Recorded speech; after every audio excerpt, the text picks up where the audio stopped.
The launch of the Disability Parking Permit Initiative is a significant milestone for the Ministry of Works and Transport. Transport Commissioner Clive Clark said the law defines who qualifies for this service. It defines that person as someone with a long-term permanent disability or clinically recognized by a medical condition, and any other disability or debilitating impairment to the extent that the person is unable to move without a wheelchair, walker, crutch, and so on.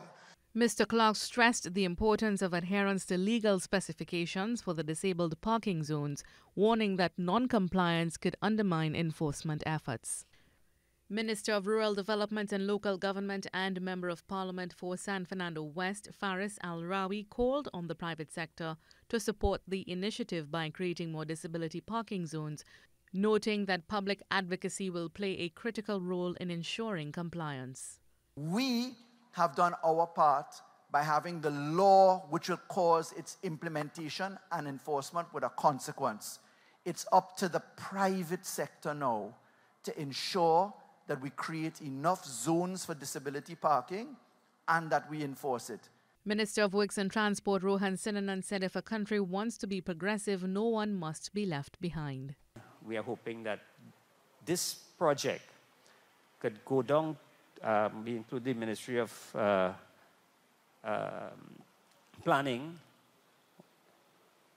Town and Country Planning, where we can reach a stage where for planning permission, there must be a portion of your car park designated for the differently abled.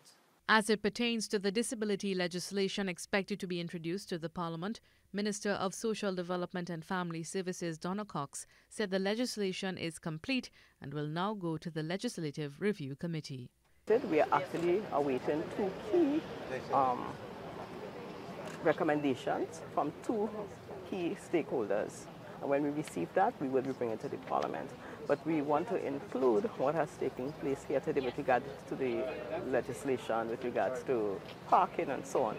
That must form part of our legislation as well. She added that as part of the nation's commitment to the UN Convention on the Rights of Persons with Disabilities, the new parking regulations are a key step towards fulfilling the international obligation of increasing accessibility to public spaces.